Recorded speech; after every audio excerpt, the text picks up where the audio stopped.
నహూము గ్రంథము 1వ అధ్యాయము 7వ వచనం. నహూము గ్రంథము 1వ అధ్యాయము 7వ వచనం. యెహోవా ఉత్తముడు, శ్రమదినమందు ఆయన ఆశ్రయ దుర్గము, తన యందు నమ్మిక ఉంచు వారిని ఆయన ఎరుగును. ప్రార్థించుకుందాం. మహాగరుడ, మహోన్నతుడ, పరిశుద్ధుడ, నిత్య నివాసి అయిన తండ్రి, మీకు వందనాలు, స్తుతులు, స్తోత్రములు చెల్లించుకొంచున్నాం. మీ కృప కాపుదల మాకు దయచేసి ప్రభువా, మరి మీ సన్నిధిలో నిలువబడే కృపను మాకు దయచేసినందుకు మీకు వందనాలు. మమ్మల్ని సజీవుల లెక్కలో వచ్చి మీ మధురమైన వాక్యమును తని నాయన మేము ధ్యానించుటకు మాకు ఇచ్చిన చక్కని సమయమును బట్టి మీకు వందనాలు, స్తుతులు, స్తోత్రములు చెల్లించుకొంచున్నాం.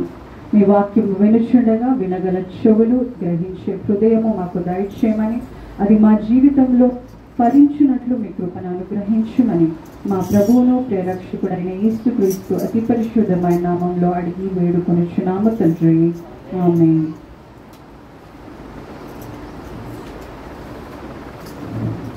నన్ను ఇక్కడ నిలువబెట్టిన సర్వాధికారి అయిన దేవునికి వందనాలు చెల్లిస్తున్నాను. మరి నాకు ఇటు సమయమును దయచేసిన పాస్టర్ గారికి, పాస్టర్ అమ్మ గారికి వందనాలు చెల్లిస్తున్నాను. ఈ సమయంలో మనము నహూము గ్రంథంను మనం 1వ అధ్యాయము 7వ వచనమును మనం చదువుకున్నాము. అక్కడ ఏం చెప్పబడుతుంది? యెహోవా ఉత్తముడు, శ్రమ దినమందు ఆయన ఆశ్రయదుర్గము, తన యందు నమ్మిక ఉంచు వారిని ఆయన ఎరుగును. ఇక్కడ ఈ వాక్యములో ఉత్తముడు, యెహోవా ఉత్తముడు అనే మాట మీద నేను స్ట్రెస్ చేయాలని, దాన్ని ధ్యానించాలని నేను ఈరోజు ఆశపడుతున్నాను. ఉత్తముడు అంటే అర్థం ఏమిటి అంటే, it refers to the quality of being superior. అంటే అన్నిటికంటే ఉన్నతమైన దాన్ని, అన్నిటికంటే మంచి దాన్ని ఉత్తమము అని మనము పిలుస్తాం. ఇక్కడ యెహోవా ఉత్తముడు. ఆయన మన జీవితంలో ప్రతిదానికి ఒక మెజర్ ఉంటుంది కదా, కిలోమీటర్స్ అని, సెంటీమీటర్స్ అని, లేకపోతే మనం వాటర్ని వచ్చే లీటర్స్ని, ప్రతిదానికి ఒక మెజర్ ఉంటుంది కదా. ఆ మెజర్ని బట్టే అది లేకపోతే మనకి అది ఎంత ఉందో తెలుస్తుందో తెలియదు. కానీ మనము మన జీవితంలో చూస్తే మంచితనానికి, ప్రేమకి, ఫర్గివ్నెస్కి, దయాళుత్వానికి, ప్రతి ఒక్క విషయానికి కూడా ఒక స్టాండర్డ్, ఒక మెజర్ ఎవరై ఉన్నారు? దేవుడే. మంచితనము మనం ఎలాగూ ఇది మంచి అని తెలుసుకోగలుగుతున్నాము, అది దేవునిలో మనం చూస్తున్నాము కాబట్టి మనం మంచి అని తెలుసు. ప్రేమ మనం ఏ విధంగా గ్రహించగలుగుతున్నాము? ప్రేమని మనం దేవునిలో చూచి ఉన్నాము, ఆయన మనకు కనపరిచి ఉన్నాడు కాబట్టి ఇది ప్రేమ అని మనం తెలుసుకోగలుగుతున్నాం. దయ, జాలి, సద్గుణములు అన్నిటికీ కూడా స్టాండర్డ్, మెజర్ ఆయన సెట్ చేసి ఉన్నాడు. ఆయనే బిగినింగ్, ఎండ్ అయి ఉన్నాడు. Is the beginning and end of goodness. మంచితనానికి ముందు వెనక, అంటే ఆది అంతము ఆయనై ఉన్నాడు. కాబట్టి ఇక్కడ నహూము గారు ఏమని పిలుస్తున్నారు? యెహోవా ఉత్తముడు, ఆయనను ఆశ్రయించువారు ధన్యులు, ఆయన ఆశ్రయ దుర్గము, ఆయన శ్రమ దినమందు ఆయన వారికి ఆశ్రయ దుర్గము అని చెప్తున్నారు. ఏ విషయంలో మనము దేవుని యొక్క ఉత్తమమైన క్వాలిటీస్ని, ఆయన యొక్క గుణగణాలని మనము గమనించినప్పుడు, ఏ విషయాల్లో దేవుడు ఉత్తముడుగా మనము మన జీవితంలో ప్రయాణిస్తూ ఉన్నప్పుడు మనము ఎన్నో కష్టములు, నష్టములు ఎదుర్కొంటూ ఉంటాం కదా. ఎన్నో చీకటి దారుల్లో మనం నడుస్తూ ఉంటాము. ఒక్కొక్కసారి దేవుడు మనకి కనిపించే స్థితిలో ఉండడు. అప్పుడు మనము జ్ఞాపకం చేసుకోవాల్సింది ఆయన క్యారెక్టరిస్టిక్స్, ఆయన యాట్రిబ్యూట్స్, అంటే ఆయన యొక్క గుణగణాలు. అంటే నా పరిస్థితి ఏది ఏమై ఉన్నప్పటికీ దేవుడు మంచివాడు, నా పరిస్థితి ఏది ఏమైనప్పటికీ దేవుడు ప్రేమించేవాడు, నా పరిస్థితి ఏది ఏమై ఉన్నప్పటికీ ఆయన క్షమించువాడు, నేను క్షమించలేని స్థితిలో ఉన్నప్పటికీ ఆయన నా యందు జాలి చూపేవాడు. ఇవన్నీ కూడా ఆయన యొక్క గుణగణాలు. ఎప్పుడైతే మనము విశ్వాసులుగా మనం చేయవలసిన మొదటి కార్యం ఏమిటి అంటే, మనము ప్రతిదానికి ప్రార్థించినప్పుడు వెంటనే సమాధానాలు పొందుకోవడము, లేకపోతే గొప్ప కార్యాలను చూడడము, ఈ గొప్ప కార్యాల మీద మనము ఆధారపడితే మనము మన విశ్వాసంలో ముందుకు సాగలేము. మనం దేని మీద ఆధారపడాలి? ఆయన యొక్క మంచితనం మీద, ఆయన యొక్క ఉత్తమమైన లక్షణముల మీద మనం ఆధారపడాలి. అప్పుడు మనకేం జరుగుతుంది? మన జీవితంలో మిరకల్ జరిగినా జరగకపోయినా, మన జీవితంలో మనం అద్భుత కార్యము చూచినా చూడకపోయినా మనకేం జ్ఞాపకం వస్తుంది? ఆయన నా జీవితంలో ఎటువంటి శ్రమలో నేను నడుస్తూ ఉన్నప్పటికీ కూడా ఆయన మంచివాడు, ఆయన ఉత్తముడు, ఆయన మేలు చేసేవాడు అని మనకి జ్ఞాపకం వస్తుంది. ఇది ఎప్పుడు జరుగుతుంది? మనము దేవుణ్ణి, ఆయన యొక్క గుణగణాలని మనము దేవుని వాక్యములో ఆయన సారమును మనము గ్రహించినప్పుడు మాత్రమే ఈ విశ్వాస ప్రయాణంలో అది మనకి సాధ్యమవుతుంది. కొన్ని విషయాలు నేను దేవుని యొక్క మంచితనం గురించి ధ్యానించాలని ఆశపడుతున్నాను. మనము కొన్ని వర్సెస్ మనం చదువుకుందాం. కీర్తనల గ్రంథము 54వ అధ్యాయము 6వ వచనం. కీర్తనల గ్రంథం 54:6. యెహోవా నీ నామము ఉత్తమము, నేను దానికి కృతజ్ఞతాస్తుతులు చెల్లించుచున్నాను. ఇక్కడ భక్తుడు ఏమంటున్నారు? నీ నామము ఉత్తమము. ఆయన నామమే మంచితనము అని అంటే ఆయన యొక్క పేరు. నీ నామమే ఉత్తమము, నేను దానికి కృతజ్ఞతాస్తుతులు చెల్లించుచున్నాను. మొదటిగా మనం ఏం చూస్తున్నాము? ఆయన యొక్క నామము ఉత్తమమైనది. రెండవది మనం చూద్దాము. కీర్తనల గ్రంథము 63వ అధ్యాయము 3వ వచనం. నీ కృప జీవము కంటే ఉత్తమము, నా పెదవులు నిన్ను స్తుతించును. మొదటిగా మనము భక్తుడు మనకి ఏం చెప్తున్నారు? ఆయన నామము ఉత్తమమైనది అని చెప్తున్నారు. రెండవదిగా ఆయన మనకి ఏం జ్ఞాపకం చేస్తున్నారు పరిశుద్ధ వాక్యములో? ఆయన కృప జీవము కంటే కూడా ఉత్తమమైనది. అందుకని పౌలు గారితో ఏమంటారు? నా కృప నీకు చాలు. నువ్వు నడవడానికి, ఈ లోకంలో నువ్వు బతకడానికి, నీ శ్రమల గుండా నువ్వు ప్రయాణిస్తున్నప్పుడు నీకు కావలసిన బలము నువ్వు పొందుకోవడానికి ఏది చాలు? నా కృప మాత్రము చాలు అని అంటారు. అలాగే మూడో విషయం మనం గమనించుదాం. కీర్తనల గ్రంథము 119వ అధ్యాయము 39వ వచనం. నీ న్యాయ విధులు ఉత్తమములు, నాకు భయము పుట్టించుచున్న నా అవమానమును కొట్టివేయుము. ఆయన న్యాయ విధులు ఉత్తమములు. ఆయన మన కొరకు ఏర్పరిచిన ఈ ధర్మశాస్త్రము, ఈ న్యాయము, ఈ జస్టిస్, ఈ లా ఏదైతే ఉందో అది ఉత్తమము అని భక్తుడు మనకి జ్ఞాపకం చేస్తున్నారు. మొదటిగా ఆయన మనకి ఏం జ్ఞాపకం చేస్తున్నారు? ఆయన యొక్క నామము యెహోవా అను నామము, యేసుక్రీస్తు అను నామము, పరిశుద్ధాత్మ దేవుని యొక్క నామము, ఆ త్రియేక దేవుని యొక్క నామము మంచిది, ఉత్తమమైనది, అన్నిటికంటే శ్రేష్టమైనది అని జ్ఞాపకం చేస్తున్నారు. రెండవది ఆయన యొక్క కృప జీవము కంటే ఉత్తమమైనది అని జ్ఞాపకం చేస్తున్నారు. మూడో విషయం ఆయన మనకి ఏం జ్ఞాపకం చేస్తున్నారు?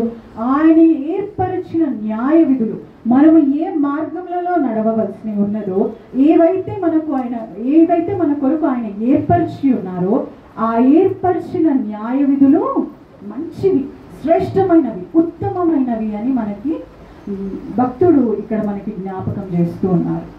అలాగే నాలుగో విషయం మనం గమనించుదాం. కీర్తనల గ్రంథము 85వ అధ్యాయము 12. 85వ సంకీర్తన 12. యెహోవా ఉత్తమమైన దానిని అనుగ్రహించును, మన భూమి దాని ఫలమునిచ్చును. ఆయన మనకు అనుగ్రహించేది ఏదంట? ఉత్తమమైనది. ఆయన మన జీవితంలో మనకిచ్చినదంతయు కూడా మంచిది, శ్రేష్టమైనది, మనకి మేలు కలుగజేసేది ఇక్కడ భక్తుడు మనకి జ్ఞాపకం చేస్తున్నారు. దేవుడు మరి ఒక్కసారి అది చదవండి. యెహోవా ఉత్తమమైన దానిని అనుగ్రహించును, మన భూమి దాని ఫలమునిచ్చును. యెహోవా ఉత్తమమైన దానిని అనుగ్రహించును, మంచి దానిని, మనకు మేలు కలుగజేసే దాన్ని దేవుడు మనకు అనుగ్రహించే దేవుడై ఉన్నాడు. మనము చాలాసార్లు మన జీవితంలో ఎన్ని మేళ్ళు ఉన్నప్పటికీ జరిగిన ఒక కీడుని బట్టే మనము దేవుణ్ణి దూషించే స్థితిలో ఉంటాము. కానీ భక్తుడు ఇక్కడ మనకి ఏం జ్ఞాపకం చేస్తున్నారు? ఆయన అనుగ్రహించినదంతా కూడా ఉత్తమమే. ఈ భూమి పండుతుంది అని అంటే దానికి కారణం ఎవరు?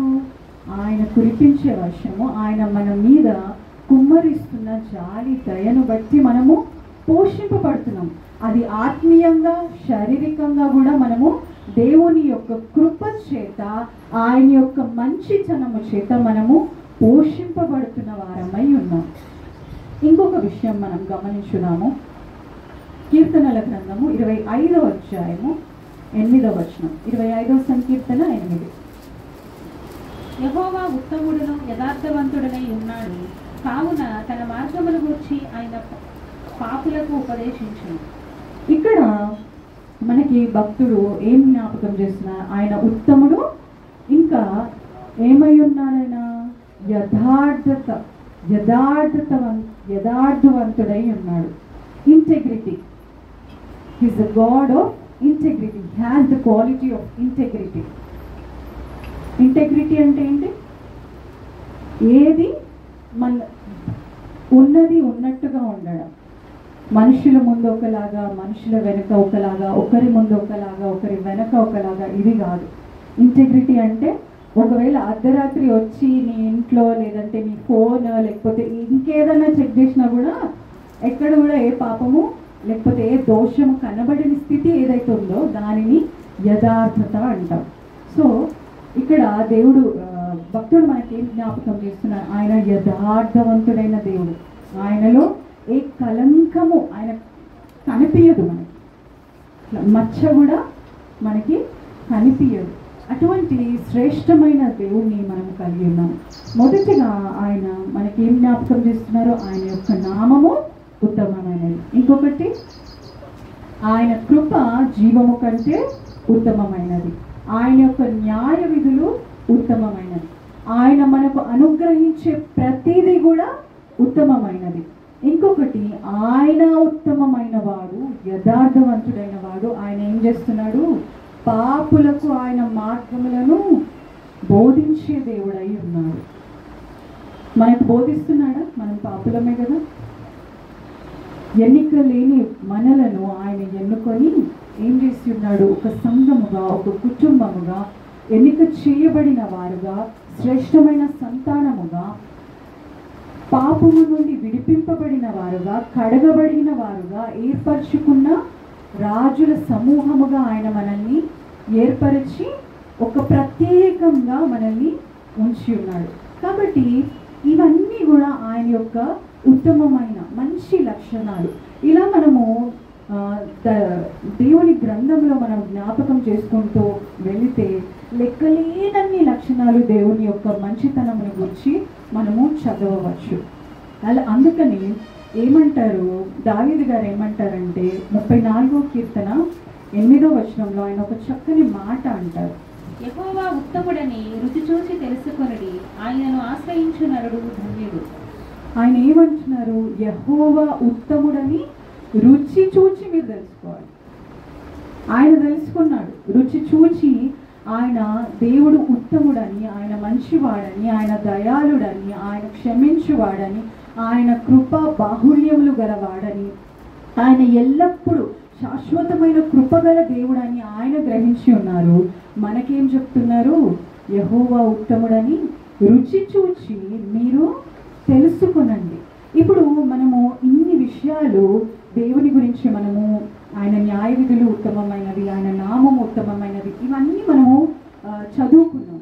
ఇవన్నీ మన జీవితంలో మనము వాటిని అప్లై చేసుకొని లేదంటే అన్వయించుకొని లేదంటే దాన్ని ఎప్పుడు అనుభవించే స్థితిలో మనం ఉంటామంటే, ఎప్పుడైతే ఆయనను మనము రుచి చూస్తామో అప్పుడు ఈ మనం ముందుగా చదువుకున్న ఈ 5 విధాలుగా మనము ఆయనని, ఆయన యొక్క ప్రేమని, ఆయన యొక్క మంచితనాన్ని మనము అనుభవించే స్థితిలో మనము ఉంటాం. ఒకవేళ ఇది లేకుండా, ఈ రుచి చూడకుండా ఇవన్నీ కూడా జరగవు. రుచి చూడకుండా దేవుడు ఎలాంటి వాడు అని మనం గ్రహించకుండా ఆయనని మనము స్తుతించలేము, ఆయనను మనం కొనియాడలేము, ఆయనను మనం ప్రార్థించలేము, ఆయనను మనం అనుసరించలేము, ఏ విధముగా కూడా ఆయనకు ఇష్టలైన ప్రజలుగా మనము ఉండలేము. అందుకని దావీదు గారు మనకి జ్ఞాపకం చేస్తున్నారు, రుచి చూచి తెలుసుకొనుడి యెహోవా ఉత్తముడని, ఆయనను ఆశ్రయించిన నరుడు ధన్యుడు. ఈరోజు మనము కీర్తనల భాగంలో మనం ఏం చదువుకున్నాము? యెహోవా యందు దీవారాత్రము ఆయన వాక్యంలో ధ్యానించువాడు ధన్యుడు, అతడు నీటి కాలువల యోరను నాటబడినది, ఆకువాడక తన కాలమందు ఫలమిచ్చు చెట్టు వలె ఉంది.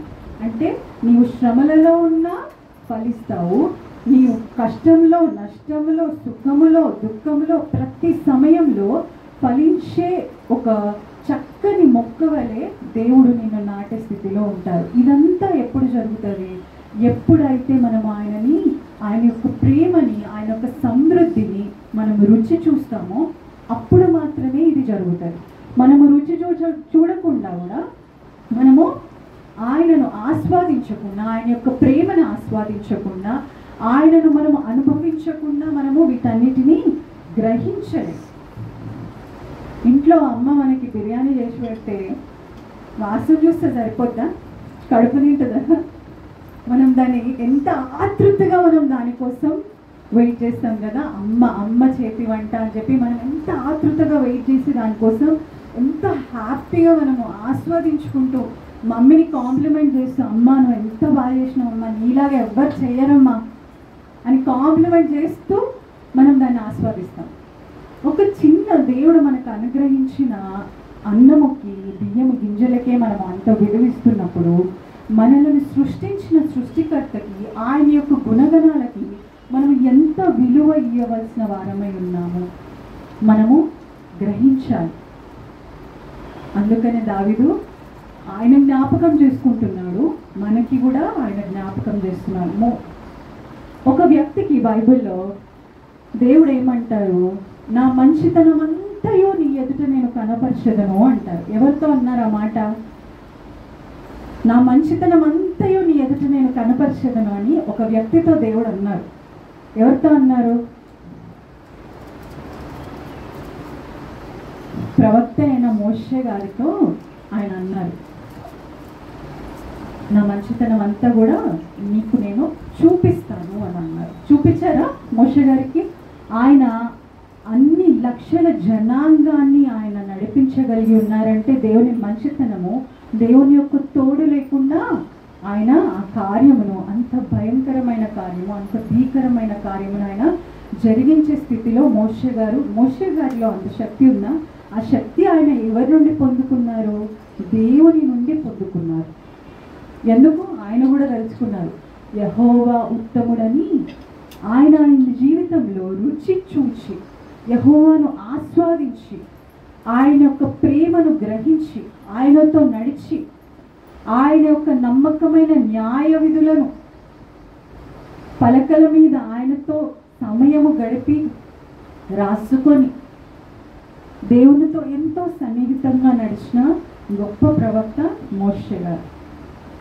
కాబట్టి ఈరోజు దేవుడు మనకి కూడా అటువంటి ఒక చక్కని అవకాశం దయచేస్తున్నారు. నా మంచితనం అంతయు నీ ఎదుట నేను కనపరచదను. ఆ మంచితనమును మనం గ్రహించాలి, దాన్ని మనము మన జీవితంలో పొందుకోవాలి. ఆ క్వాలిటీ మనలో కూడా మన ఇన్బిల్ట్ అవ్వాలి, అది ఇన్స్టాల్ అవ్వాలి అని అంటే మనం ఏం చేయాలి? ముందుగా మనం టేస్ట్ చేయాలి. Taste and see that the lord is good. Taste చేయాలి. ఎందుకనంటే మంచి అంటే ఆయన అంటేనే మంచి. ఆయన లేకుండా మంచి అనేది ఎక్కడ కూడా మనకి కనబడదు. He is the measure and standard of goodness. He is the beginning and end of goodness. ఆయన ఆది అంతము, ప్రతిదానికి, ప్రతి శ్రేష్టమైన దానికి ఆయన ఆదియు అంతమునై ఉన్నాడు. కాబట్టి మనకి దేవుడు ఈరోజు పిలిపిస్తున్నారు, యెహోవా ఉత్తముడు, ఆయనను మీరు రుచి చూడండి అని దేవుడు మనకి పిలిపిస్తున్నాడు. కానీ మనము ఒకసారి మనం గమనించినట్లయితే హ్యూమన్ బిహేవియర్ని కదా, మన యొక్క ఆలోచన విధానాన్ని మనము గమనించినట్లయితే మనము మన బిడ్డలు పుట్టినప్పటి నుండో లేదనంటే ఒక ప్లాన్ ఉంటుంది కదా మనకి, మన పిల్లలు ఇలా పెంచాలి, మనము వాళ్ళని ఈ స్కూల్కి పంపించాలి, ఈ కాలేజ్కి పంపించాలి, ఇట్లాంటి బ్రాండెడ్ బట్టలు వేయాలి, వాళ్ళు ఇట్లాంటి కాలేజ్లోనే చదువుకోవాలి, ఈ ప్రొఫెషన్లో వాళ్ళు ఉండాలి, మనం ఇట్లాంటి ఇల్లు కట్టుకోవాలి, ఆ ఇంట్లో మనకంటూ ఒక చక్కని ఫ్యామిలీ ఉండాలి. ప్రతి విషయానికి ఒక స్టాండర్డ్ మనం సెట్ చేసుకుంటాం కదా. దాన్ని ఎప్పుడు ఎలా ఏ విధంగా అన్నీ మనకు ఒక క్లారిటీ ఉంటుంది. ఇదే ఇల్లు కావాలి, ఒక డబుల్ బెడ్రూమ్ ఇల్లు కావాలి, నేను దీన్ని ఇట్లా కట్టుకోవాలి, అది ఇండిపెండెంట్ అయి ఉండాలి, నా బిడ్డలు డాక్టర్ చదువులు చదవాలి, లేదనంటే ఒక చక్కని పొజిషన్లో వాళ్ళు ఉండాలి. ప్రతి విషయంలో మనకంటూ ఒక స్టాండర్డ్ ఉంటుంది. ఆ స్టాండర్డ్ కోసం మనం పరిగెత్తుతూ ఉంటాం. దాంట్లో తప్పేమీ లేదు. మనం ఫైనాన్షియల్గా స్ట్రాంగ్ ఉండాలి, ప్రతి విషయంలో మనకు ఒక స్టాండర్డ్ ఉంటుంది కదా. మనం దాన్ని పట్టుకొని మనము ముందుకు వెళ్తూ ఉంటాం. కానీ ఇవన్నీ విషయాల్లో మనకు ఒక క్లారిటీ ఉంది. మనకేం కావాలో క్లారిటీ ఉంది, మన బిడ్డలకి ఏం కావాలో క్లారిటీ ఉంది, వాళ్ళ ఫ్యూచర్ ఇన్వెస్ట్మెంట్స్కి వాళ్ళ కోసం ఎన్ని ఆస్తులు సంపాదించాలి, వారి కోసం ఎన్ని భూములు సంపాదించాలి, ఎంత భూమి సంపాదిస్తే రేపు వాళ్ళకు ఉపయోగపడుతుంది, ఎట్లాంటి వాటిల్లో ఇన్వెస్ట్ చేస్తే వాళ్ళకు ఉపయోగపడుతుంది, ఇవన్నిట్లో బంగారం ఇప్పుడు నుండే కొని పెడితే పెళ్ళికి ఉపయోగపడుతుంది. ఈ అన్ని విషయాల్లో మనకు ఒక క్లారిటీ ఉంది. అట్లాంటిది దేవుని విషయంలో, దేవుని యొక్క చిత్తముని ఎరుగుట విషయంలో, లేదంటే దేవుడు నా విషయంలో ఏం ఆలోచన కలిగి ఉన్నాడు, ఎటువంటి ప్రణాళిక కలిగి ఉన్నాడు అనే ఆలోచన మనకి ఎప్పుడైనా వస్తుందా? We know what we want in our lives. ఈ లోకంలో మనకి ప్రతి వారం మనం వింటూనే ఉంటాం, ఏమని? మనం యాత్రికులం, ఇది మన దేశం కాదు, పరలోకమే మన దేశం అని వింటూ ఉంటాం. కానీ సండే వెళ్ళిపోగానే నెక్స్ట్ డేకి మనం ప్రిపేర్ అవుతామా లేదా? నెక్స్ట్ వీక్ మొత్తం మనం ప్రిపేర్ అవుతాం. We don't know what's gonna happen next మూమెంట్లో. ఇప్పుడు నెక్స్ట్ వీక్కి నేను ఉండకపోవచ్చు, నెక్స్ట్ సండే నా జీవితం ఇట్లా ఉండకపోవచ్చు, నేను బ్రతికి ఉండకపోవచ్చు. కానీ ఏం జరుగుతుంది? మనం మాత్రం ఫ్యూచర్ మొత్తం ప్లాన్ చేసి పెట్టుకుంటాం. మనము చిన్న చిన్న డీటెయిల్స్కి మిస్ చేస్తున్నాం. మన జీవితంలో పెద్ద వాటి కొరకు అని మనం అనుకుంటున్నాము. These are the most important things, ఇవి చాలా ప్రాముఖ్యమైనవి మన జీవితంలో అనుకుంటున్నాము. కానీ ఏదైతే ప్రాముఖ్యమైనదో దాన్ని పక్కన పెడుతున్నాము, ఏదైతే ప్రాముఖ్యము కాదో దాన్ని మాత్రమే ప్రాముఖ్యం అనుకొని మనము పరిగెడుతున్నాము. మనము ఎప్పుడైనా స్లో డౌన్ అయ్యి కామ్గా మన ఇంట్లో కూర్చుకొని దేవుని సన్నిధిలో ఆయనను మనం ప్రార్థిస్తూ ఆయనతో మనము ఒక బాండ్ని కలిగి ఆయనను సంధిస్తూ ఆయన సన్నిధిలో కూర్చొని ఆయన యొక్క మంచితనం గురించి మనం ఎప్పుడైనా ఆలోచించి ఉన్నామా? దేవుడు ఎంత మంచివాడు, దేవుడు ఎంత మంచివాడు అని మనం ఎప్పుడైనా మన ప్రార్థన సమయంలో, లేదంటే మన ఇంట్లో మన ఏకాంత ప్రార్థన సమయంలో మనం కూర్చొని ఎప్పుడైనా మనము ఆలోచించి ఉన్నామా? ఆయన యొక్క దయాళుత్వం గురించి, ఆయన యొక్క క్షమాపణ గురించి, ఆయన యొక్క యథార్థతను గురించి, ఆయన యొక్క మంచితనమును గురించి, ఆయన యొక్క కృపను గురించి మనం ఎప్పుడైనా స్లో డౌన్ అయ్యి ఆలోచించి ఉన్నామా? దేవుని సన్నిధిలోకి వెళ్ళగానే నాకు ఇది కావాలి, ఇది కావాలి, ఇది కావాలి, ఇది కావాలి, ఈ టైంకి కావాలి, ఇదే మన ప్రార్థన. దేవా నన్ను ఆశీర్వదించు, నా పిల్లల్ని ఆశీర్వదించు, నా కుటుంబాన్ని ఆశీర్వదించు, ఇదే మన ప్రార్థన. నా సంఘాన్ని ఆశీర్వదించు, విచ్ ఇస్ గుడ్. ఇవన్నీ మనం ప్రార్థించడం మంచిది, చాలా మంచిది. మనం ప్రార్థిస్తేనే ఇవన్నీ మనకు వస్తాయి. కానీ ఇంతకంటే శ్రేష్టమైన ఉన్నాయి. దేవా నేను నీ రాజ్యంలో ఉంటానా? దేవా నీకు అనుకూలమైన జీవితం నేను జీవిస్తూ ఉన్నానా? ప్రభువా మోషేకి నీ మంచితనం ఎలాగో కనపరిచి ఉన్నావో నా జీవితంలో అటువంటి మంచితనాన్ని నేను చూడాలనుకుంటున్నానయ్యా. అయ్యా నా జీవితంలో యథార్థత లేదు, ఆ యథార్థమైన జీవితం మీరు నాకు దయచేయండి అయ్యా. మనం అడుగుతూ ఉన్నామా? We have to slow down. We have to slow down and cherish these moments with God. దేవునితో మనము ఇటువంటి ప్రాముఖ్యమైన అనేకమైన సందర్భాలని, ఇటువంటి సంఘటనలని మనము ఆయనతో పాటు కూర్చొని ఆస్వాదించాలి. ఆస్వాదించినప్పుడే ఆయన ఎంత మధురంగా ఉన్నాడో మనకి తెలుస్తుంది. లేకుంటే మనకి తెలియదు. ఆయన యొక్క మాధుర్యం మనకు తెలియకపోతే మనము ఈ లోకంలో జీవించినా, బ్రతికి ఉన్నా బ్రతికి లేకపోయినా ఒక్కలాగానే మన జీవితము ఉంటుంది. అందుకని మీకా గారు ఒక చక్కని మాట అంటారు. మీకా గ్రంథము 6వ అధ్యాయం 8వ వచనం. మనుష్యుడా, ఏది ఉత్తమమో అది నీకు తెలియజేయబడి ఉన్నది. న్యాయముగా నడుచుకొనుటయు, కనికరమును ప్రేమించుటయు, దీన మనస్సు కలిగి నీ దేవుని ఎదుట ప్రవర్తించుటయు, ఇంతే కదా యెహోవా నిన్ను అడుగుచున్నాడు. మనము దేవుని యొక్క ఉత్తమమైన గుణగణాల గురించి మనము చదివి ఉన్నాం కదా. మరి మనం ఏం మంచి చేయాలో కూడా మనం నేర్చుకోవాలి కదా. మన నుండి దేవుడు ఏ మంచితనాన్ని, ఎటువంటి వాటిని దేవుడు ఆశిస్తున్నాడో కూడా మనము తెలుసుకోవాలి కదా. అందుకని మీకా గ్రంథకర్త ఏమంటున్నారు? మనుష్యుడా, ఏది ఉత్తమమో, ఏది మంచిదో అది నీకు తెలియజేయబడి ఉన్నది. ఏంటో మంచి? న్యాయముగా నడుచుకొనుట, కనికరము ప్రేమించుట, దీన మనస్సు కలిగి నీ దేవుని ఎదుట ప్రవర్తించుట. ఆయన ఇంకొక మాట ఏమంటారు? ఇంతే కదా, ఇంతే కదా అయ్యా దేవుడు నిన్ను అడుగుచున్నాడు. ఈజీయేనా అండి? ఇంతే కదయ్యా. మీకా గారు చాలా గొప్ప ప్రవక్త కాబట్టి ఆయన ఏమంటున్నారు? ఇంతే కదయ్యా దేవుడు మిమ్మల్ని అడుగుచున్నాడు. కానీ మనకి చాలా కష్టం. అది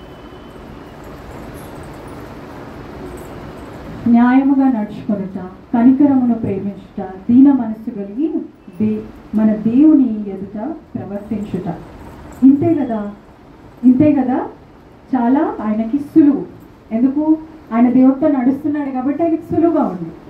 మనకి కూడా అది సులువు అవుతుంది ఎప్పుడు?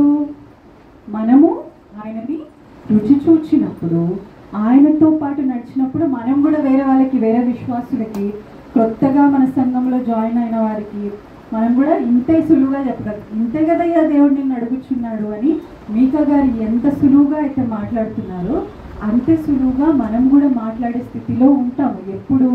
ఆ కనికరాన్ని మనం ప్రేమించేటప్పుడు, న్యాయముగా మనం నడుచుకున్నప్పుడు, దేవుని సన్నిధిలో మనము యథార్థముగా ప్రవర్తించినప్పుడు అంతే సులువుగా ఇతర విశ్వాసులకి, లేకపోతే లోగా ఉన్నవారికి, లేకపోతే కష్ట నష్టములలో నడుస్తున్న వారికి మనము ఆ ఎంకరేజ్మెంట్ని మనము ఇవ్వగలిగే స్థితిలో ఉంటాం. మనము నడవకుండా మనము అంత సులువుగా మనం చెప్పలేము. మీకా గారు ఎంత సులువుగా చెప్పారో అంత సులువుగా మనము చెప్పలేము. ఆయన ప్రవర్తించి ఉన్నారు, ఆయన నడిచి ఉన్నారు, ఆయన కనికరమును ప్రేమించి ఉన్నారు, ఆయన దేవుని ఎదుట యథార్థముగా నడుచుకొని ఉన్నారు. కాబట్టి ఆయన ప్రవర్తన విషయంలో ఆయనకు ఒక చెక్ ఉంది. కాబట్టి ఆయన ఏం చెప్తున్నారు? ఇంతే దేవుడిని అడిగేది అని చెప్తున్నారు. అలాగే లూకా సువార్త 10వ అధ్యాయము 41-42 వచనాలు మనం చూద్దాం. అందుకు ప్రభువు, మార్తా మార్తా, నీవు అనేకమైన పనులను గురించి విచారము కలిగి తొందరపడుచున్నావు గాని అవసరమైనది ఒక్కటే. మరియా ఉత్తమమైన దానిని ఏర్పరచుకొనెను, అది ఆమె యొద్ద నుండి తీసివేయబడదని ఆమెతో చెప్పెను. ఇక్కడ మార్తా మరియని మనం చూస్తున్నాం. మార్తా అనేకమైన విషయాల గురించి తొందరపడుతుంది. ఇక్కడ మార్తా మరియ లాజర్ ఇంట్లో ప్రభు అయిన యేసుక్రీస్తుల వారు కూర్చొని ఉన్నారు. వారితో కలిసి ఆయన మాట్లాడుతూ ఉన్నారు. ఒక చక్కని మధురమైన గోష్ఠి వారు చేస్తూ ఉన్నారు. అటువంటి సందర్భంలో మార్తా ఏం చేస్తుంది? నేను భోజనం సిద్ధపరచాలి, నేను పరిచర్య చేయాలి, వీటన్నిటి విషయంలో, అవసరం లేని వాటి విషయంలో ఆమె చాలా తొందరపడుతుంది. అప్పుడు ప్రభువైన యేసుక్రీస్తుల వారు ఏమంటున్నారు? నీవు అనేకమైన పనులను గురించి విచారం కలిగి తొందరపడుచున్నావు, కానీ అవసరమైనది మాత్రము ఒక్కటే. అవసరమైనది మాత్రము ఒక్కటే అంట. అది నిశ్చయముగా ప్రభువుల వారు ఏమని చెప్తున్నారు? మరియా ఉత్తమమైన దాన్ని ఏర్పరచుకునేను, అది ఆమె యొద్ద నుండి తీసివేయబడదు. ఆమె ఎవరిని ఎన్నుకుంది? నా నా ఇంటికి నన్ను రక్షించిన రక్షకుడు వచ్చి ఉన్నాడు. నాకు వీటన్నిటికంటే ఆయనతో మాట్లాడడమే ప్రాముఖ్యం.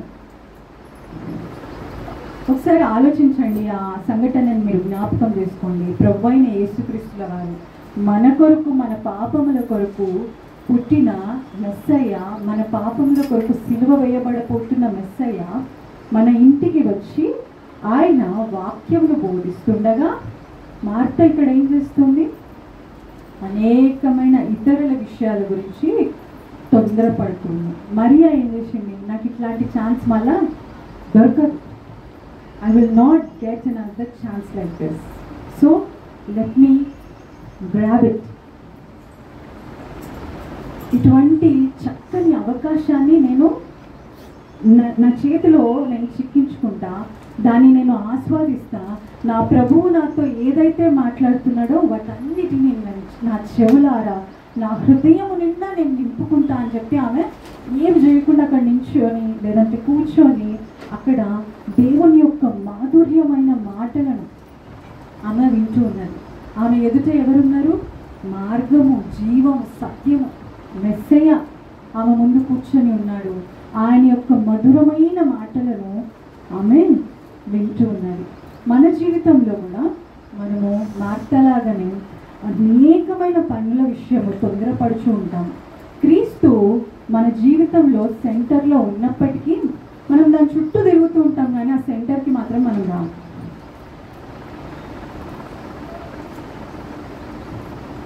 మనం ఏం చేస్తున్నాము? చుట్టూ తిరుగుతున్నాం, కానీ ఏదైతే ప్రాముఖ్యమో దాని ముందు మనము కూర్చోవట్లేదు. అందుకనే ప్రభువుల వారు చాలా నిశ్చయంగా, చాలా ఖచ్చితంగా మరియా గురించి ఏం చెప్తారు?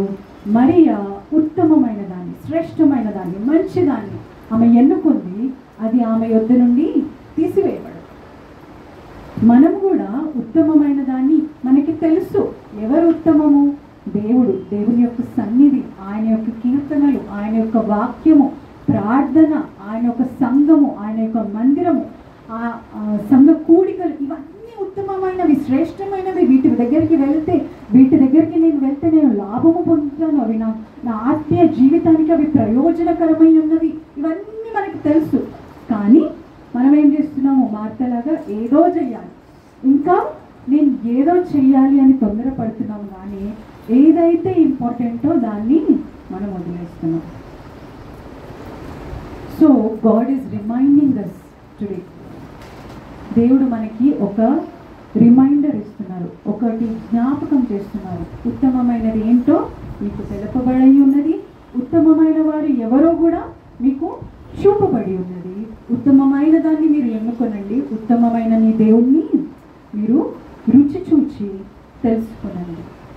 బికాస్ లాట్ ఆఫ్ టైమ్స్ ఆయన మంచితనానికి మారుపేరు టైటిల్స్ ఇస్తూ ఉంటారు కదా అవార్డ్స్కి. పురుషోత్తముడు, పురుషులలో ఉత్తముడు. అట్లాంటి పురుషులు ఎవరు ఈ లోకంలో పుట్టలేదు, పుట్టరు కూడా. యేసుక్రీస్తు మాత్రమే ఉత్తముడు, యెహోవా దేవుడు మాత్రమే ఉత్తముడు, పరిశుద్ధాత్మ దేవుడు, మన ఆదరణకర్త అయిన దేవుడు మాత్రమే ఉత్తముడు. ఈ త్రియేక దేవునిలోనే మంచితనం అంతా ఇమిడి ఉంది. అది లేకుండా మంచితనము అనేదే లేదు. అది లేకుండా మంచితనం అంటే ఏంటో కూడా మనకి తెలియదు. కాబట్టి దేవుడు మనకి ఈరోజు ఒక రిమైండర్ ఇస్తున్నారు. ఎందుకనంటే we become busy with finding little trinkets when our treasures are filled with gold. అంటే చిన్న చిన్న రాళ్ళ కోసం మనం ఏం చేస్తాము? సముద్ర తీరంలో ఎవరైనా వెళ్ళినప్పుడు ఏం చేస్తూ ఉంటారు? వాళ్ళు చిన్న చిన్న రాళ్ళు వాళ్ళు వెతుకుతూ ఉంటారు కదా. మనం అట్లాంటి రాళ్ళ కోసం వెతుకుతున్నాము, కానీ మన ధననిధులు బంగారంతో నింపబడి ఉన్నది. మనం అది గ్రహించట్లేదు. మన ధననిధులు బంగారముతో నింపబడి ఉన్నప్పటికీ మనము ఎటువంటి వెలలేని ఆ రాళ్ళ కోసము పరిగెత్తుతున్నాము. కాబట్టి దేవుడు ఈరోజు మనకి జ్ఞాపకం చేస్తున్నారు, మీరు ఉత్తమమైనది మీకేదో మీక గ్రంథంలో చెప్పబడి ఉన్నది. ఏం చెప్తున్నారు? న్యాయముగా నడుచుకొనుట, కనికరమును ప్రేమించుట, నీ దేవుని ఎదుట చక్కగా ప్రవర్తించుట. ఇంతే కదా దేవుడు మిమ్మల్ని అడుగుచున్నాడు. మరి అంత సులువైనది చేయడానికి మనకి కష్టమేమో, కానీ ఆయన యొక్క తోడు ఉంటే మనము అది సులువుగానే చేస్తాం. ఈరోజు స్పెషల్ సాంగ్ మనం పాడి ఉన్నాం కదా, అది దేవుడు మనకి సమృద్ధి. ఏముంది అక్కడ? కొలతే లేదయ్యా సమృద్ధి జీవం నీవయ్యా, కొలతే లేదయ్యా సమృద్ధి జీవం నీవయ్యా, నా కన్నీరంతా తుడిచావే కన్న తల్లిలా, నా కొదువంతా తీర్చావే కన్న తండ్రిలా, నా కన్నీరంతా తుడిచావే కన్న తల్లిలా, నా కొదువంతా తీర్చావే కన్న తండ్రిలా, ఆశలలో నిరాశలలో నేను నాని కన్యన్నావే, పోరులలో పోరాటములో నా పక్షముగా నిలిచావే, ఆశలలో నిరాశలలో నేను నాని కన్యన్నావే,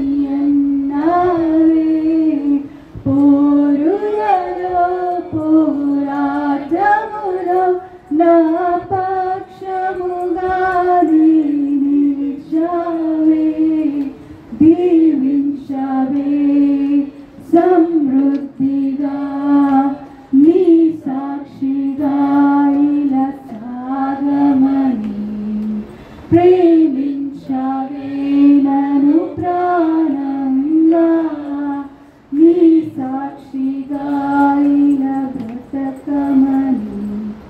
ఇచ్చారా సమృద్ధి, కొరతలేనంత సమృద్ధి, కొలతలేనంత జాలి. అక్కడక్కడ నాకు కొన్ని వర్డ్స్ మిస్ అయ్యే, క్షమించండి. కానీ కొలతలేనంత జాలి, కొలతలేనంత సమృద్ధి, కన్న తల్లిలా కన్న తండ్రిలా ఆదరించే మంచితనము మంచి దేవుడు మనకు ఉన్నాడు. ఈరోజు దేవుడు మనకు ఒక పిలుపునిస్తున్నాడు. యెహోవా ఉత్తముడని రుచి చూచి తెలుసుకున్నది. ఆయన మనకు చెప్తాడు, దాన్ని మనము అనుసరించడమా అనుసరించకపోవడమా అనేది మన చేతిలో ఉంది. మరి అనుసరించి ఆయన రాజ్యంలో నిలిచే బిడ్డగా, ఎత్తబడే సంఘముగా మనమందరము ఎన్నిక చేయబడాలని ఆయన నామంలో ప్రార్థిస్తున్నాం. ఆమేన్.